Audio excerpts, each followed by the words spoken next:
Arthur Penhaligon was a man who hated noise. A world-class acoustic engineer, he had spent his career designing soundproof bunkers and silent chambers for the ultra-wealthy.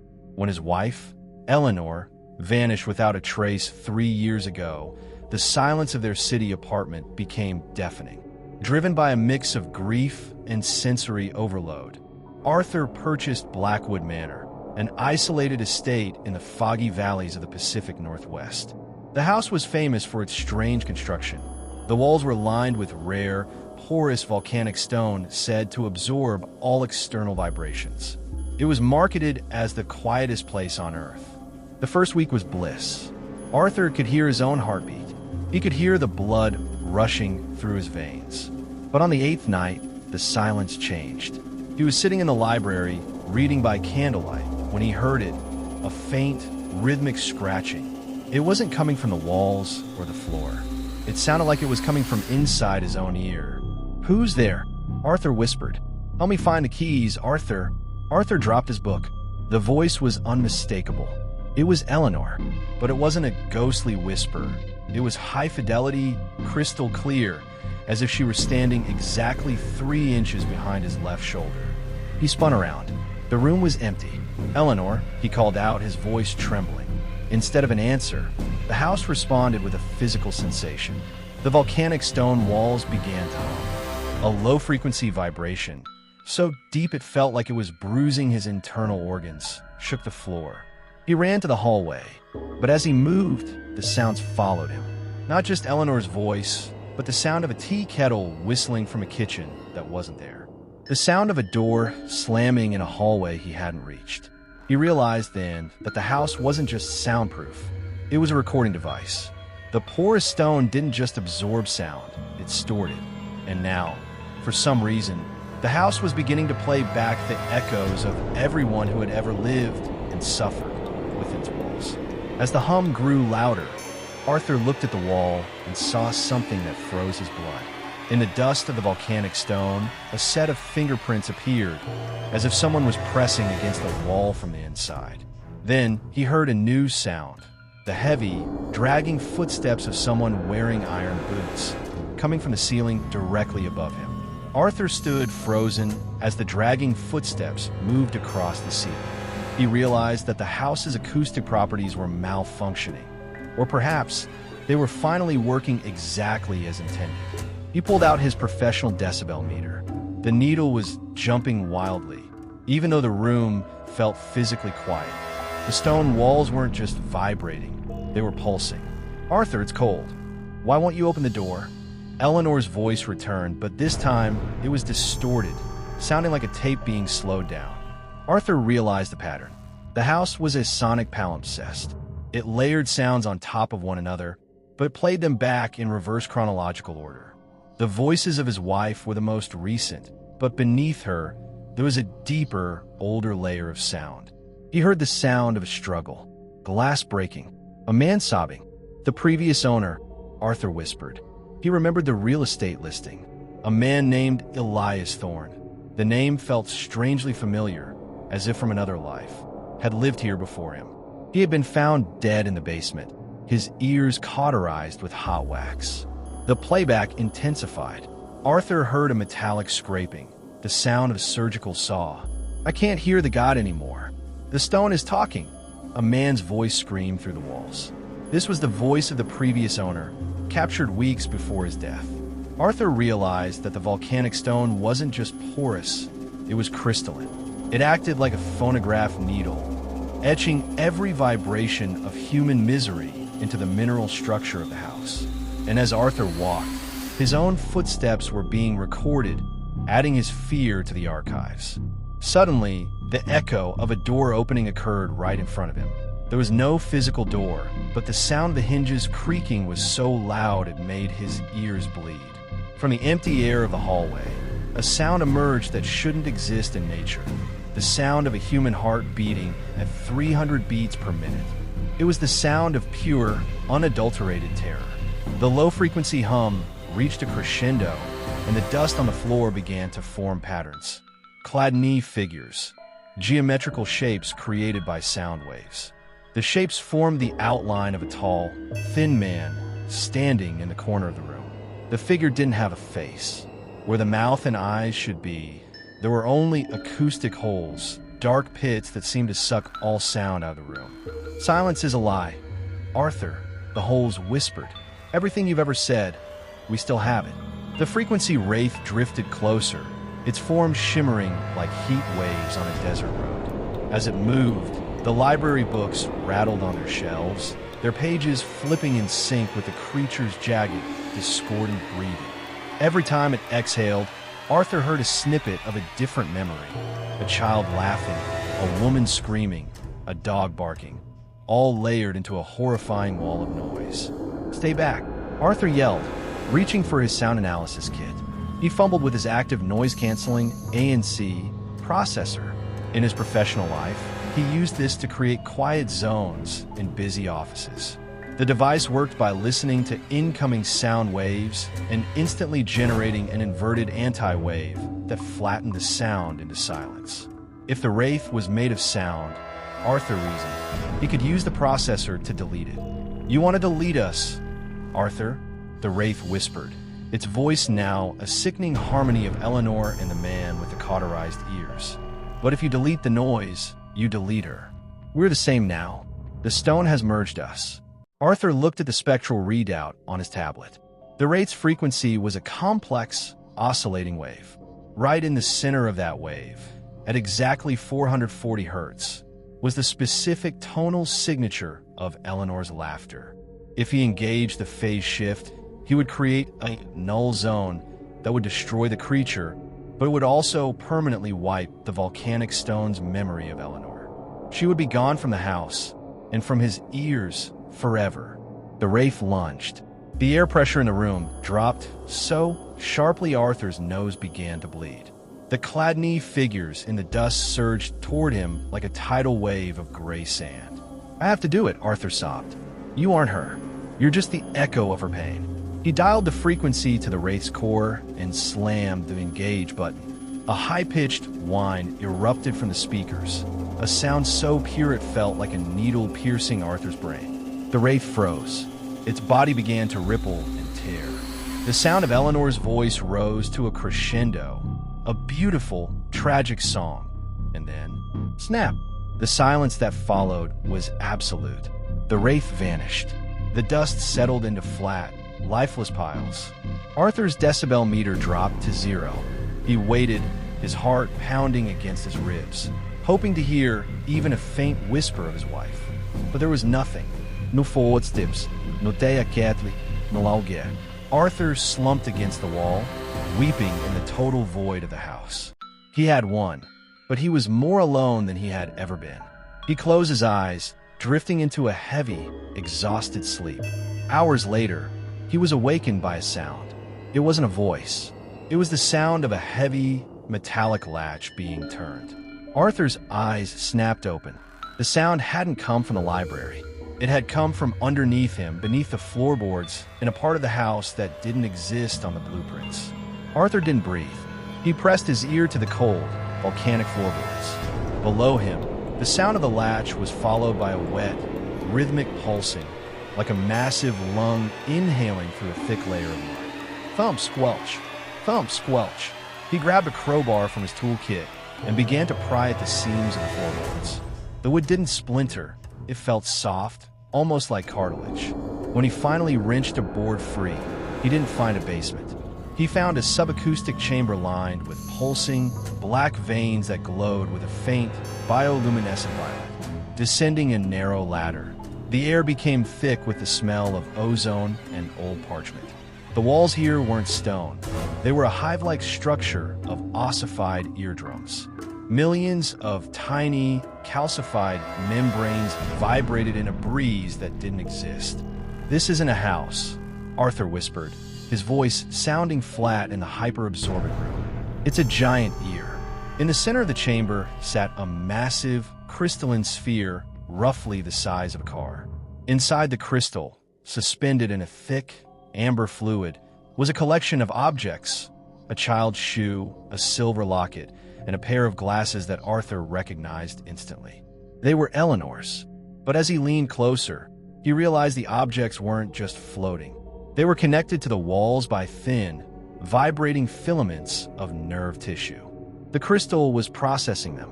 "Arthur," the voice came from the crystal. It wasn't an echo this time. It wasn't a recording. The sound was being generated in real time. Arthur saw a mouth, or something that looked like one, forming within the amber fluid. "Eleanor, are you in there?" "Not in." The voice vibrated through his very teeth. I am part of the vibration now.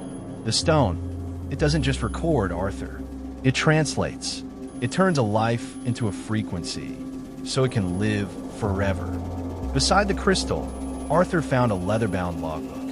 It belonged to the original architect of Blackwood Manor, a man named Silas Vane. The final entry was dated 1924. The silence is not the absence of sound, but the perfection of it. To achieve the great quiet, one must fold the human resonance into the mineral. Eleanor was the first successful integration. She is no longer a woman. She is the Keynote.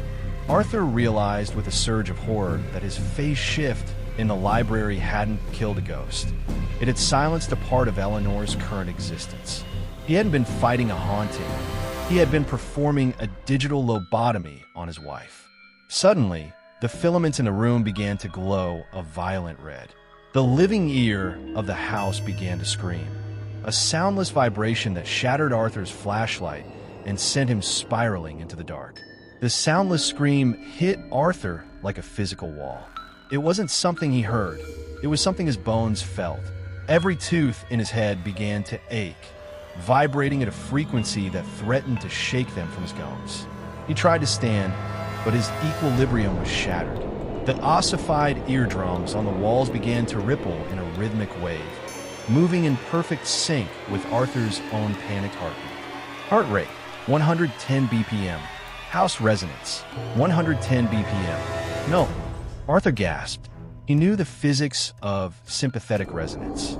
If two objects vibrate at the same frequency, the energy transfer becomes absolute. The house was tuning him. It was pulling his biological rhythm into its mineral structure. He looked at his hands. Under the skin, his veins were beginning to glow with that same pale violet light he had seen in the floorboards. His skin felt strangely cold and hard, like polished marble. "Don't fight the music, Arthur." Eleanor's voice hummed from the amber sphere. "It's so much easier when you stop trying to be separate. In stone, there is no time. There's only the long, perfect note." The filaments, the thin, nerve-like threads, reached out from the ceiling, drifting toward Arthur like the tentacles of a jellyfish. They were looking for his pulse points. They wanted to plug into his carotid artery and his wrists to complete the integration. Arthur realized he was being turned into a human tuning fork. If he didn't change his frequency, he would calcify within minutes, becoming just another layer of the house's skeletal structure. "I need noise," he choked out. He grabbed his noise-canceling processor, but it was smashed from the fall. He looked around the dark, vibrating cellar. He needed a discordant note, something that didn't fit the house's perfect mathematical harmony. He reached into his pocket and found his heavy, stainless steel Zippo lighter. It was a solid mechanical object. He didn't light it. Instead, he crawled toward the massive crystalline sphere and began to scrape the metal lighter against the crystal surface. Scree! The sound was hideous. It was a jagged, high-frequency screech that flew in the face of the house's deep, rhythmic pulse. The violet veins in the walls flared and then dimmed. The filaments recoiled as if they had been burned. "Stop it!" Eleanor's voice shrieked, no longer melodic. "It hurts. The noise, it's tearing the pattern." Arthur didn't stop. He began to beat the lighter against the crystal, creating a chaotic, rhythmic clatter. Clang, scrape, clatter, clang. He was creating acoustic chaos. This sympathetic resonance broke. Arthur's heartbeat desynchronized from the house. The hardness in his skin began to fade, but the house responded with fury. The floor of the cellar began to tilt, and the millions of tiny eardrums on the walls began to bleed a thick, black oil. The amber fluid in the sphere began to boil. Arthur saw Eleanor's face press against the inside of the glass. Her eyes weren't eyes anymore. They were spiraling, geometric patterns of sound. "I'm not joining you, Eleanor," Arthur whispered, his voice cracking. "I'm turning the volume off." The cellar was a storm of discordant energy. The black oil weeping from the walls pooled around Arthur's boots, humming with a low-octave vibration that made his vision blur. Every time Arthur struck the crystal sphere with his lighter, the house shuddered, its biological systems recoiling from the raw, unrefined noise. "You're just a machine," Arthur hissed, his hands trembling. A beautiful organic machine, but a machine nonetheless. He knew the principle of acoustic feedback. It happens when a microphone picks up sound from a speaker and sends it back in a continuous, amplifying loop until the system overloads and screams. To destroy Blackwood Manor, he didn't need a bomb. He needed the house to eat its own voice. Arthur scrambled to his discarded gear bag. Most of his equipment was crushed, but his high-sensitivity reference microphone, the one he used to measure the silence of rooms, was still intact. It was designed to hear the drop of a pin a mile away. He sprinted toward the wall of ossified eardrums. He jammed the microphone into a cluster of the vibrating membranes, securing it with duct tape. Then he grabbed his portable power amp. "Arthur, please stop." Eleanor's face in the amber fluid was melting, her features blurring into a chaotic ripple. "The noise is erasing me." "You're already gone, Eleanor," Arthur whispered, a tear tracing a path through the dust on his cheek. "This is just the echo of your ghost." He connected the microphone to the amplifier and then looped the output back into the house's own nervous system, a thick, pulsating nerve cable that ran from the floor into the central crystal. Gain 10%, 40%, 80%. The effect was instantaneous. A low drone began to build, rising rapidly in pitch. It sounded like 1,000 jet engines starting at once. The subacoustic heart of the house began to throb violently. The feedback loop was working. The house was hearing its own internal scream, amplifying it, and feeding it back into its heart. Rua'ea. The sound became so loud it transcended hearing. Arthur's skin began to blister. The crystalline sphere started to develop hairline fractures. The violet light within the veins turned a blinding, unstable white. Suddenly, the floor beneath Arthur didn't just tilt, it split. He fell into a secondary crawl space, a dark, dead air pocket filled with the bones of previous integrations. There, among the skeletons, he saw a brass plaque bolted to the foundation. "The silence is a hunger. Feed it or be consumed." Arthur realized the feedback loop wasn't just destroying the house. It was causing the living ear to go into a frenzy. It was desperate for a new Keynote to stabilize the frequency. It was reaching for the closest, loudest source of life. The filaments didn't drift this time. They shot out like harpoons, piercing Arthur's shoulder and leg.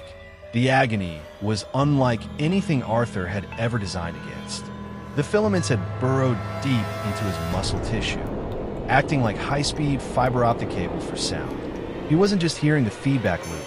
He was the feedback loop. Every time the amplifier surged, Arthur's entire body jerked with the current of pure vibration.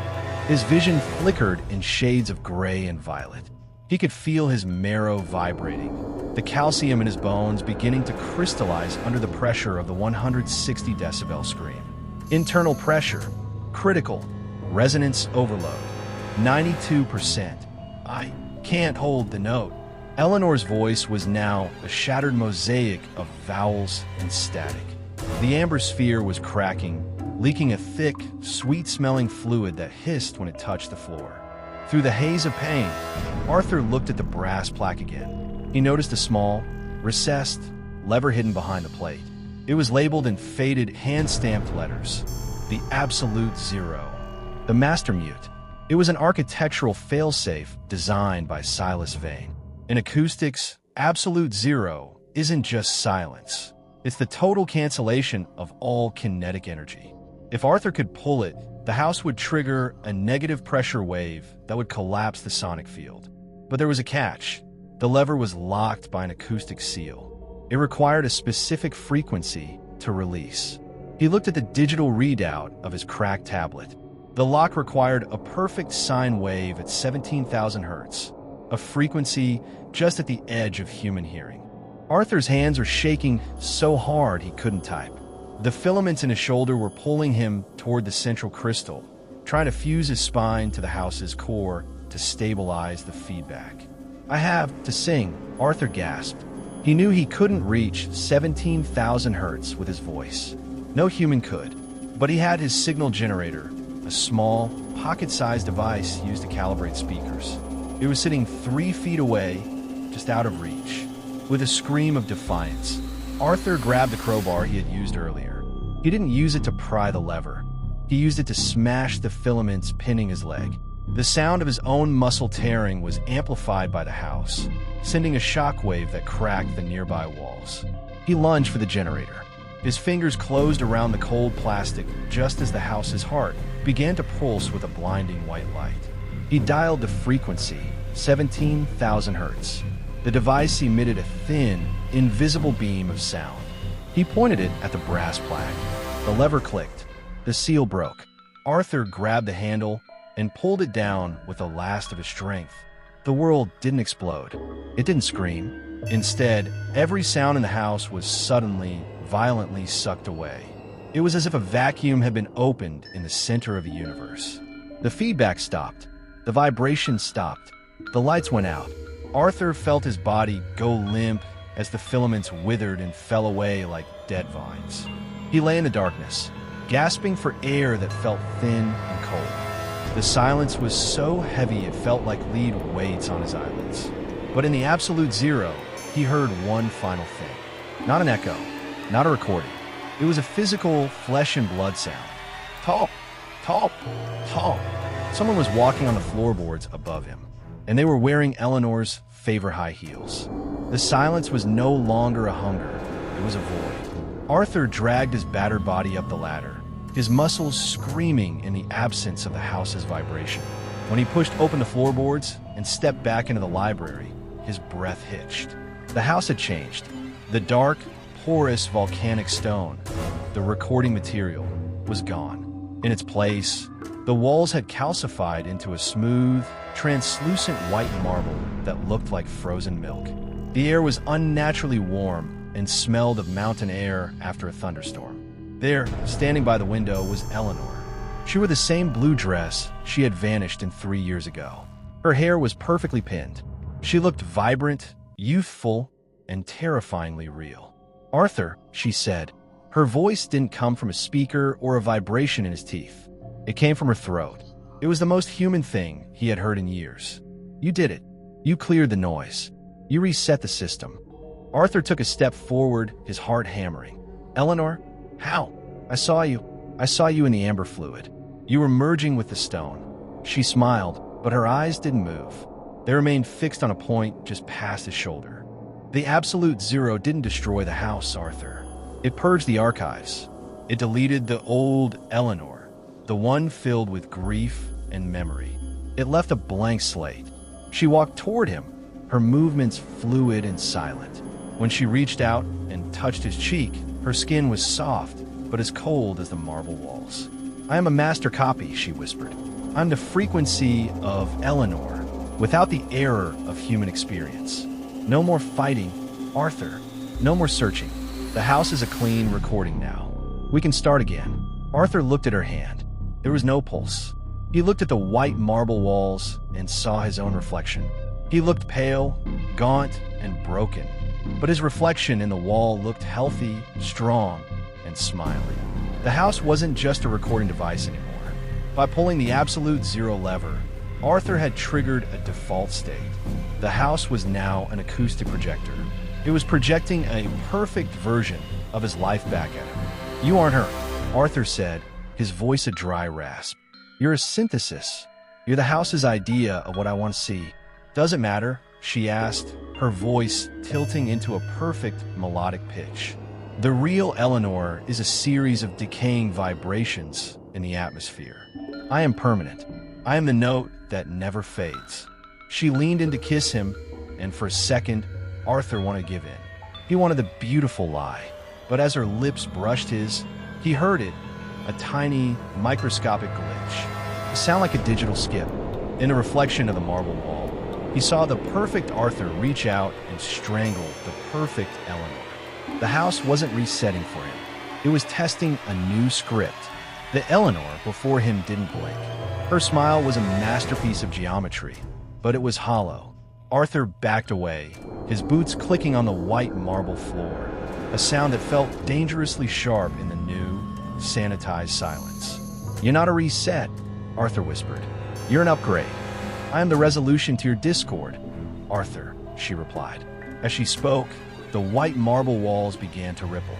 He realized with horror that the house was no longer just recording him. It was rendering him. The reflection of the perfect Arthur in the wall stepped out of the marble surface, a three-dimensional projection of light and sound. It looked like him, but without the scars, without the grief, and without the fear.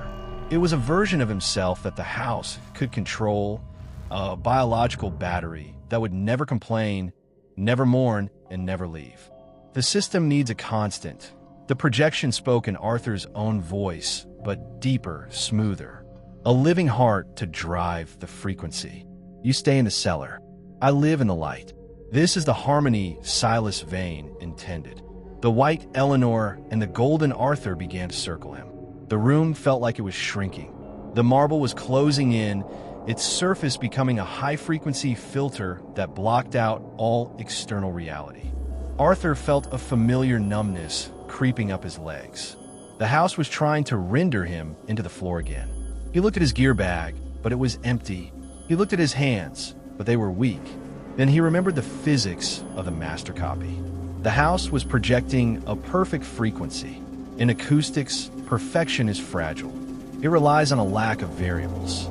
The house could simulate Eleanor's laugh and his own voice because it had recorded them for years. It could predict his movements based on patterns, but it couldn't simulate spontaneous, raw agony. "You want a perfect note?" Arthur said, his voice cracking. "I'll give you a note you can't categorize." Arthur didn't reach for a tool. He reached for a heavy, marble bust of the architect, Silas Vane, that sat on a pedestal. He didn't use it to attack the projections. Instead, he slammed the heavy stone down onto his own left hand, crushing his fingers against the floor. The pain was a white-hot explosion. Arthur let out a scream. Not a calculated scream, not a recorded scream, but a jagged, agonizing howl of pure human suffering. It was a sound filled with 3 years of unprocessed grief, the physical pain of a shattered hand, and the soul-deep terror of the void. The perfect Eleanor froze.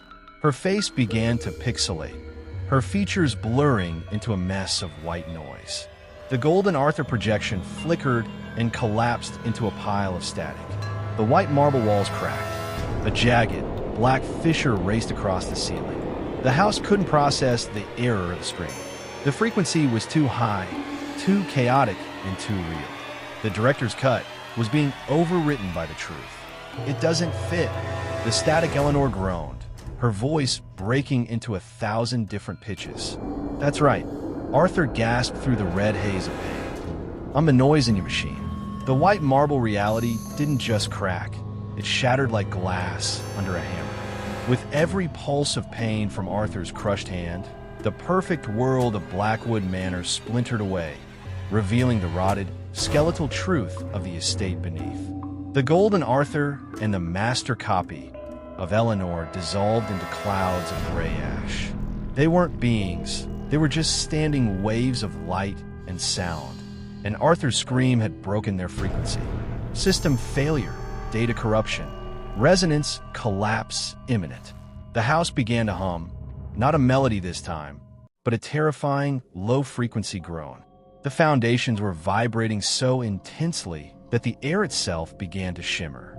Arthur knew this was the sonic black hole effect. When a structure's resonant frequency becomes unstable, it implodes. He stumbled toward the front door, his left hand cradled against his chest, dripping blood onto the floor. But the door wasn't there. In its place was a wall of pure, vibrating sound, a shimmering barrier of white noise that looked like a wall of falling water. "You can't leave, Arthur," a voice whispered. It wasn't the fake Eleanor. It was the house itself, speaking through the rattling of every window and the creaking of every board. If you leave, the record is empty. I will be nothing. You were always nothing. Arthur screamed. He realized he needed one final, massive burst of energy to break through the barrier. He looked back at his acoustic equipment. The power amp was still connected to the house's heart in the floor. He lunged for the gain knob and twisted it to the absolute maximum. The feedback loop returned, but this time, it was amplified by the house's own collapse. The sound was a physical force, a tidal wave of pressure that threw Arthur toward the front exit. As he hit the shimmering barrier of noise, his mind was flooded with a final, massive data dump of the house's memory. He saw the truth. He saw the night Eleanor vanished. She hadn't been integrated by force. He saw the video-like memory in the stone. Eleanor, sitting in this very room, crying in the silence. She had realized Arthur loved his work, his silence, his acoustics, more than he loved the noise of a real, living woman. In the memory, Eleanor walked to the front door, opened it, and left. She hadn't died. She hadn't been absorbed. She had simply walked away into the fog to start a new life. The integrated Eleanor in the cellar had been a creation of Arthur's own guilt, a ghost he had built with his own obsession. She's alive, Arthur whispered, a manic laugh bubbling in his throat. With that revelation, the house lost its power over him. The sonic black hole folded in on itself. Arthur threw himself through the barrier just as the entire mansion let out one final, earth-shaking thud.